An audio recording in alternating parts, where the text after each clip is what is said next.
Good night, good night, good night. As you know, come in. You can share the live. Good night.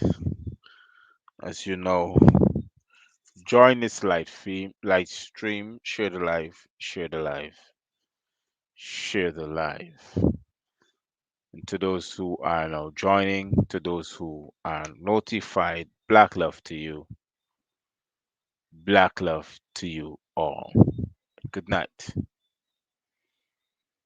Good night to the persons who make the Gavin Matthews show alive and not only contribute to it, but to make sure that the viewership stays the way it is.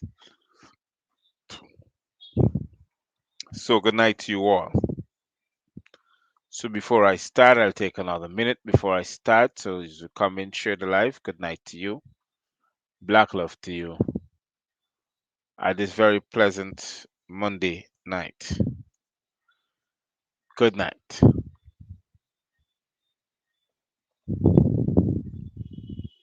We have a very beautiful topic at hand,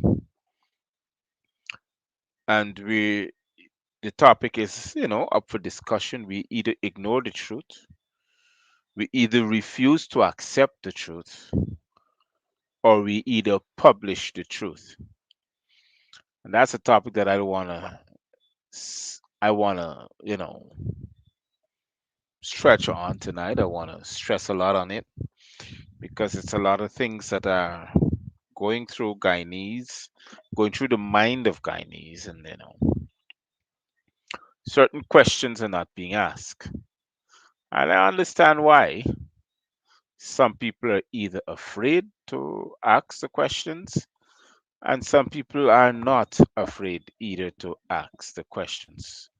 So we're gonna bring it alive tonight, and just happy to have a question and answer segment.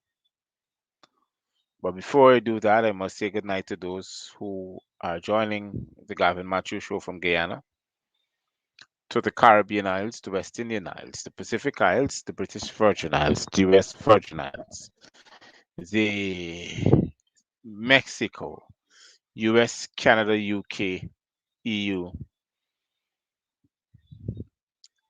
Beijing, Hong Kong, Taiwan, Japan,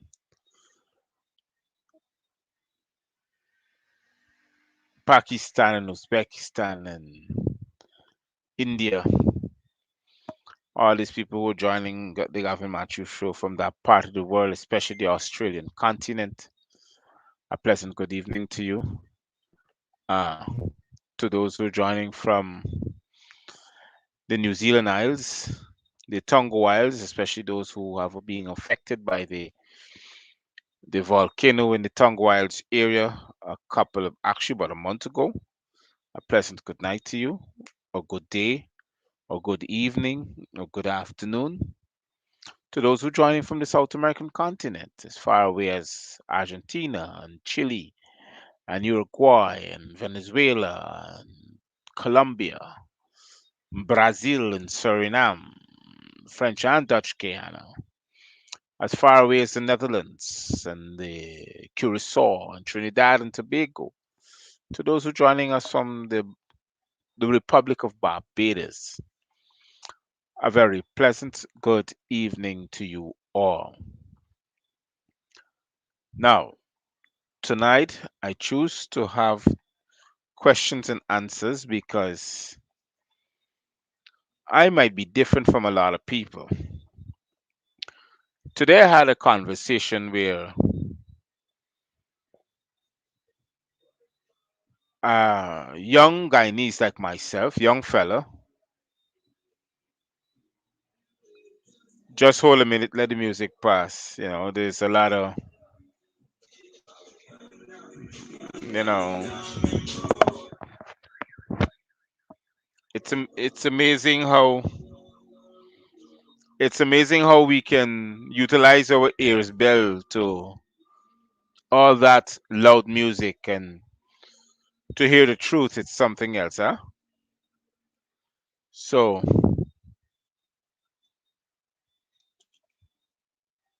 here was the thing. We either ignore the truth. What's happening in Guyana now, there are a lot of young people who are ignoring the truth because we, the bigger, we, the adult, the more mature Guyanese, are not presenting the truth to them. And the question is, what is the truth? And I think that's where the discussion comes in, because to identify what is truth and what is not becomes a problem. It's not widely accepted because some finding it hard to say, is this the truth or is that the truth? Or what is presented to me, is that anything looking like the truth? The reason why I brought the topic up, because we're finding ourselves in these constant arguments. And I shouldn't say argument, I should say constant conversation, right? Where one wants to identify what is the truth. So the question asks, why do I keep pounding upon the Constitution and the arms of the Constitution, the democratic arms of the Constitution? And I said to them, when the forming of when in the United Nations, when they had formed countries who practices democratic rights for persons, Guyana became a signatory towards that United Nations convention. And signing yourself onto it as a country and as a president, it is to show the world that you practice democracy. Your intent was to make sure democracy always prevailed, the rule of law. Doesn't matter how it is bent, twist, or turn. But here was the problem in Guyana. Guyana, we have a one party take all system, which I don't say it as a democracy, it's an autocracy. And that one party take all system always throws us overboard. It always makes us, how should I put it over? It always makes us defenseless. Because when one wants to talk like me, we find it hard. Some people find it very hard to talk, very hard to speak out, because they're afraid of discrimination and they're afraid of political harassment. They're afraid of being said, well, if you're not for the de facto regime, then you're for the opposition. And by doing that, the de facto regime would normally, come down hard upon them. The PPP is known to do that. They're known to destabilize a household, a community, to destabilize or destabilize a people. These are things that they're perfect in doing. They're the best in this particular field. Oppression and destabilization. That is their professionalism. So what happened? What will normally happen, you find now people are speaking out, but in quiet places. But then what they need to do is to ignore the nonsense that are being peddled to them so they can be able to speak out. Because here what? If you keep peddling fear, people fear the more. If you keep peddling disbelief, people would be disbelieved the most. If you keep peddling fake news, people would always believe that it's fake news. If you understand what I mean. They are good in it so good that they have told a lie for so long that the simple lie became the truth. And in their perfection of destabilization, they themselves doesn't even, and those who are looking, I'm talking about the People's Progressive Terrorist Party. And if you look and see what's going on, they themselves doesn't even know where to start. And that is what Guyana's been left with. This is the dilemma Guyana's been left with. constantly, constantly. And because we're left with this dilemma, we're now asking people to refuse to be obedient to a dictatorship. This government is one.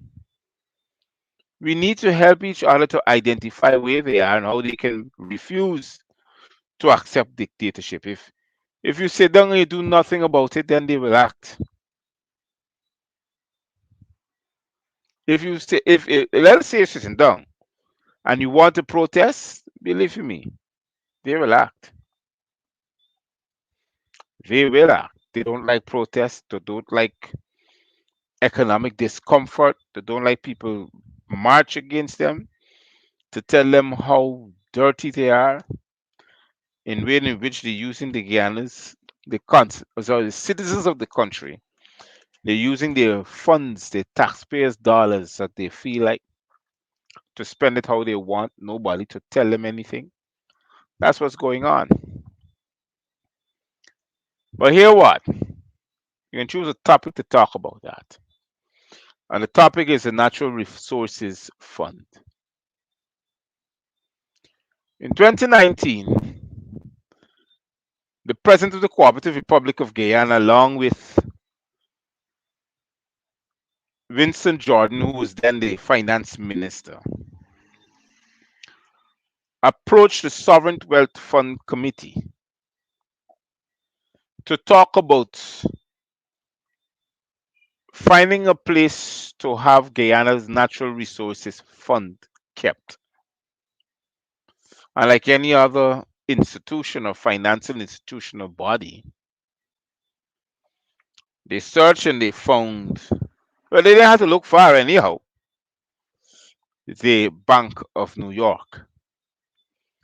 And before they started cashing the money in, it had stipulations. And those stipulations would have come with how you go about extracting the monies that are now being available for all Guyanese. One of them was it doesn't matter which party I'm talking about, both parties knew this. Both the People's Progressive Terrorist Party and the Partnership for National Unity. They knew this. They knew what was going on. They knew the stipulations. They knew everything. Nobody can say that they know. They knew. So what has happened? They said that any monies drawing out of the Natural Resources Fund, right? Any monies drawing out of that fund, that individual who represents Guyana would have to come with two-thirds majority of the parliament, whether they're in or out of parliament. That was the agreement. Now, the rat wants to change that to tell the world, well, look, we ain't gotta wait for y'all. We want we money now, we can take it now. But without proper scrutiny, without proper involvement of civil society, it can't work. So what they did, they're now reaching to China to borrow from China $1.6 billion. To those who doesn't know, that's what's happening. But here was the catch. Guyana economy doesn't make that amount of money. Its working force is 60,000, 50 in the public sector, 10 in the private. So where are they is going to acquire that money when they default on their loan? That's the question. You can't tax it from the people. If you want to tax it from the people, it's like 10 generations. Man, look, the Matthews would have done that and gone and still erasing out the history because We ain't finished paying the 1.6 billion US dollars worth,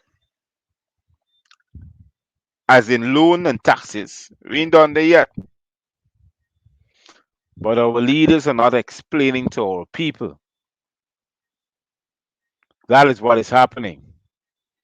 They want to wake up one morning, open the newspapers, and see, well, this happened. Well, you know, what you going to do. And that's what we keep referring to. What you're going to do or what you're going to do. None of us are not taking the time out. None of us are not taking the time out to realize where we're going as a country. None of us are not taking the time out to realize the actions of the political parties are going to affect us in time to come. None of us.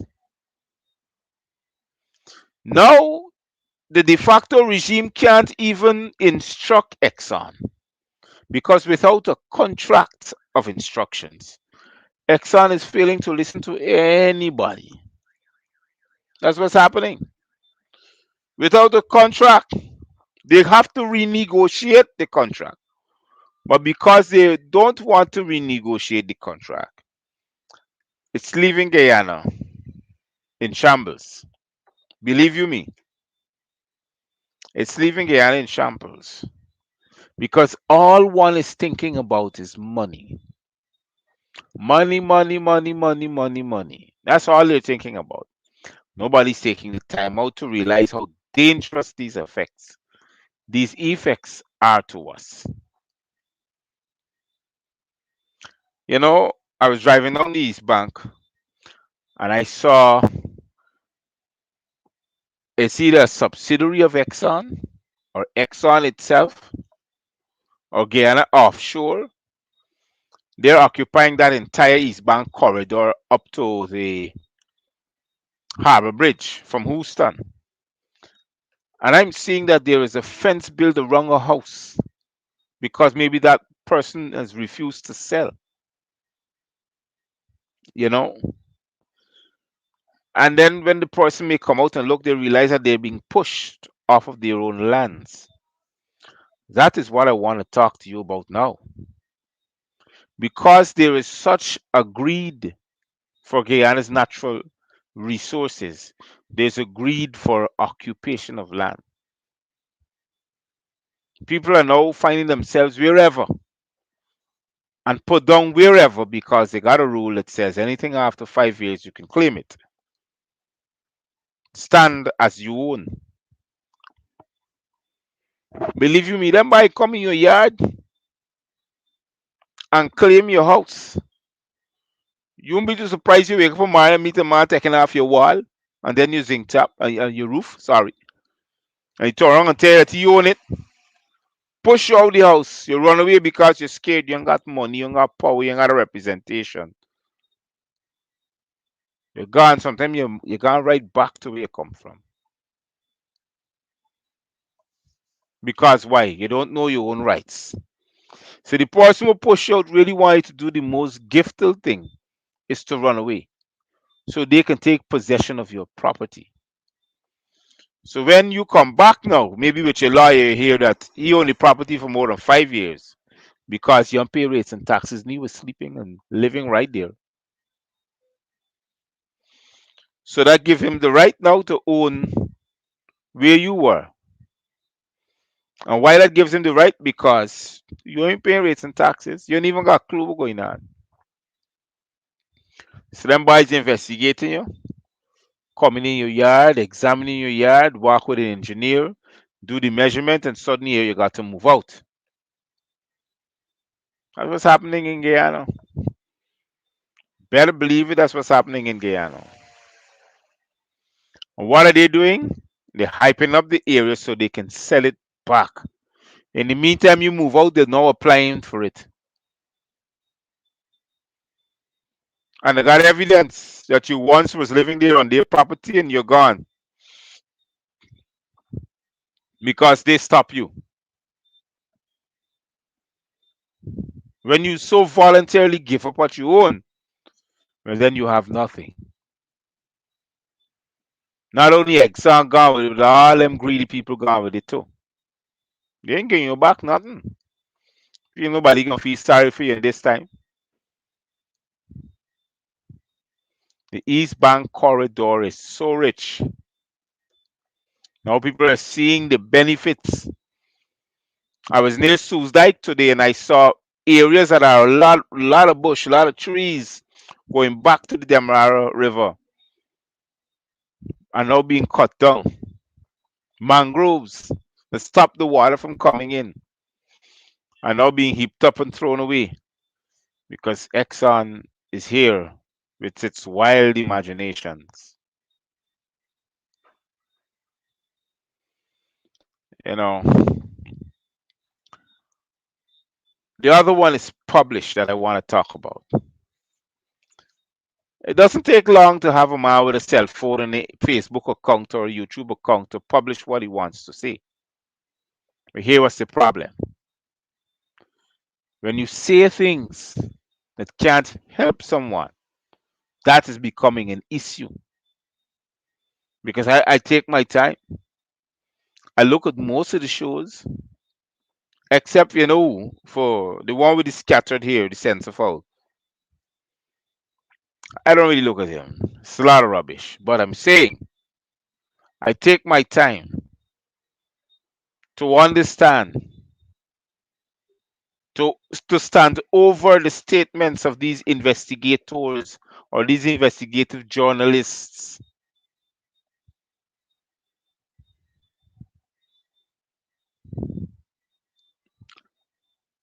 You know, the hurtful thing now, and it's very painful to see we're failing to educate our households. We're failing to educate tomorrow's future, which is our children. So when they now meet there with the expectations now being educated, when they do open their eyes, they're already lost. We lost when we got here right now. By the time the next generation start, they're already lost before they even start to say prayers. It is heart rendering. It is difficult, believe you me. But we had made our bed hard. We got to lie upon it hard so we can better understand.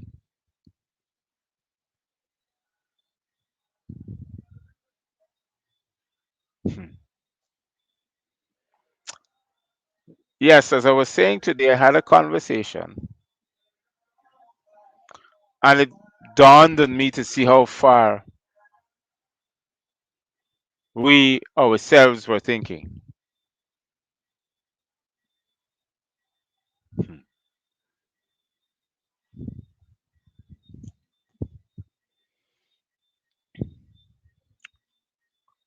It's painful, Guyanese, to see companies are now coming to Guyana, take advantage of our system that we don't have, try to create laws or try to create policies that we can't dream about to take away our resources. It's sad to see that you're giving politicians Guyanese politicians 20, 40, 15 million US dollars, and they give up an entire nation that's worth more than that. It's sad. It's sad to see that we are still struggling as a nation to find ourselves above the water to try to survive in this harsh environment and still yet lose all that we have, which is Guyana. We're losing, and it is embarrassing. And while we're losing at it, people are still entertaining them. Entertainment is the goal these days. Everybody wants to be entertained. And at the same time we're doing that, we're losing what is rightfully ours.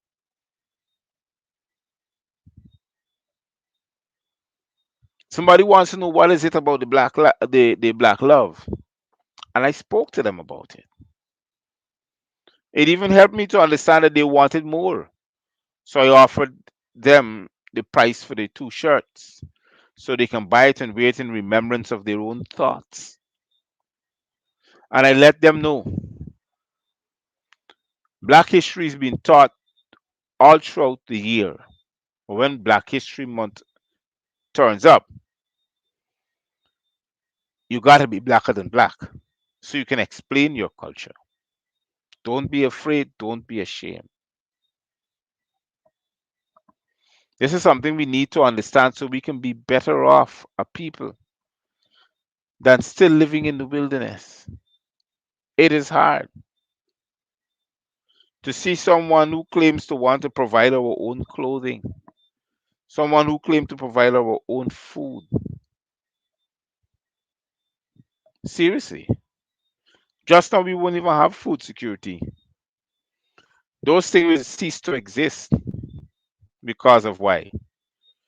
We don't have the proper systems and regulations in place to give us those benefits. That's why Exxon is taking advantage of it.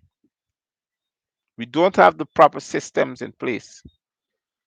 So when you go and ask them for which check, they say, which check you talking about? The one that you owe or the one that you now cash in? Think about it.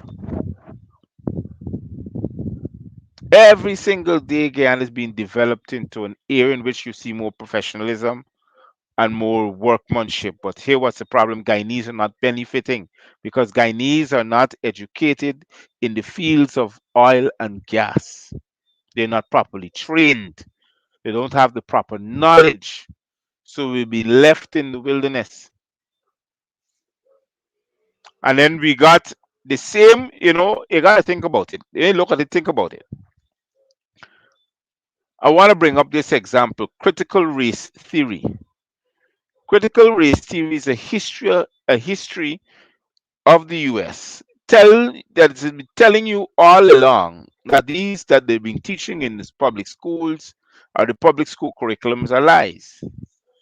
Critical race theory shows you that there were people on the continent of the United States of America before Christopher Columbus.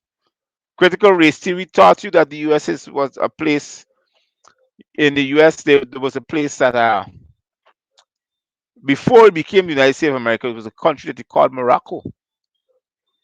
Critical race theory in Guyana teaches you that Stabroek Market, the big market that you see there, that clock, was a place that they used to come and sell their slaves. Critical race theory teach you that, but it's not in Guyana's history. Critical race theory teaches you that the entire South American continent, before it was broken up into countries, was the name Guyana, land of many waters. That's why you had French Guyana, Dutch Guyana, British Guyana, all the Guyanas. It's just Brazil, which is the largest country on the South American continent, was named after a nut, the Brazilian nut. The word Brazil is the name of a nut. You understand? But I'm saying to all those who are looking that you need to demand proper information and education. You need to. We cannot be asleep at the steering wheel. It is going to affect us all. It affects how we teach our children, how we grow them. Yes, a lot of people don't know that State House, which is a place on Main Street, which you used to call the governor's mansion then, right in front of State House, facing Main Street, that little place, a adoring place, used to hang slaves. Since this month is Black History Month, critical race theory teaches you that Barrett Jagdeo, the only president in Guyana's history, is responsible for 1,400 deaths of black men plus women. 1,400 Guyanese.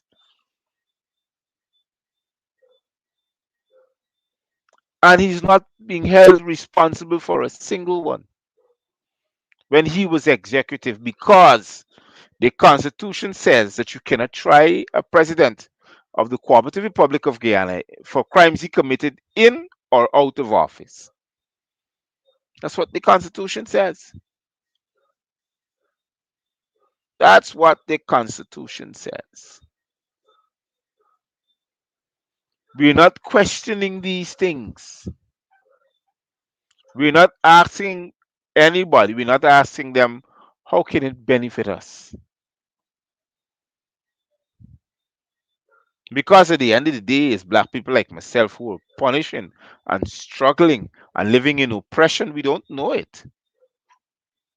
We definitely don't know it. We don't know it when we see it. And we're having a problem with all these things. Now you got first you used to frighten to be afraid to have your young girl children walk around the place without being interfered with. Now they're into the boys, black young men selling themselves. It's an entertainment culture that is driving them into this area. You understand? Hold on, wait. I gotta block and delete someone. Ricky Singh. Okay. Yeah. These are positions that we found ourselves in, and the money's being poured into the area of entertainment. Big time. Like this is the only thing we can make money on. When we go into university, the only faculty we can go and study is law, because law is what makes the money. We got white collar criminal, we got blue collar criminal, we got criminals, graded criminals, all these things. When you go to the court, everybody is making money because of something. The court is always filled every day. I can tell you that because I went today.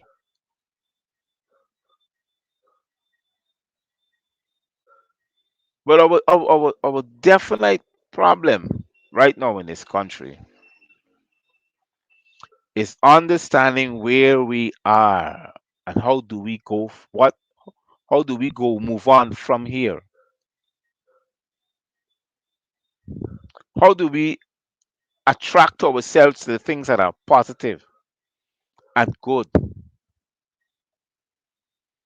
and stand up for rights and justice and follow your instinct, your inspiration, because God has given you these things.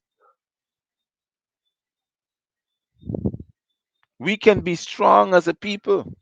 We can erase oppression and hunger and starvation. We can erase murder and mayhem and racism. We can do these things by refusing to be a part of it.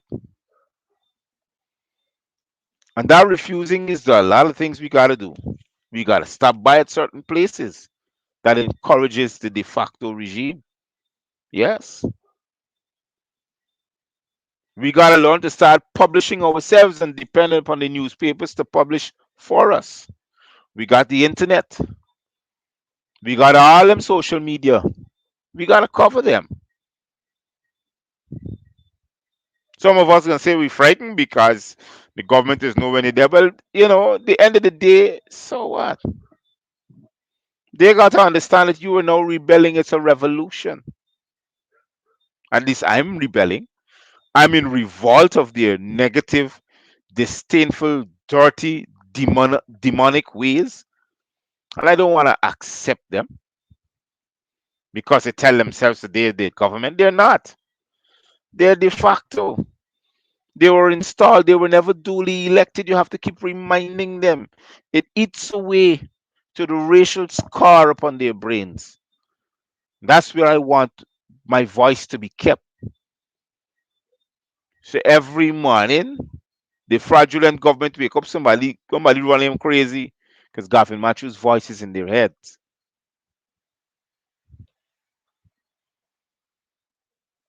But the only way we can make the change as citizens is to stand up for our rights to create and make those changes. But for the short time I was on, I want to thank you very much to those who have been tuning in to the GMS Live, Voice of Democracy, and the GMS Live Radio Guyana. I want to say to you, tomorrow you can do the same. I want to start back at the usual time tomorrow at 6:30, which we started first, but because of the cold climate and most of us being home, I want to start back. And I'm talking about those in the diaspora. For those in the Guyanese, there is the GMS Live Radio Guyana, and it's there for the purpose of you buying, and so that you can properly extend to the well-being and to the system of the GMS Live voice of democracy and the GMS Live Radio Guyana. The Black Love T-shirts are still there. The Black Love brand is still there. I wanted to say to you, you can buy it. It's very nice. The experience of comfort is nice, and the comfort to wear something that says Black Love is more beautiful than ever. So stay safe, be careful, sanitize yourself, wear a mask. Don't forget the little ones you take into public places. This is Dr. Matthews saying good night. Cheerios for now.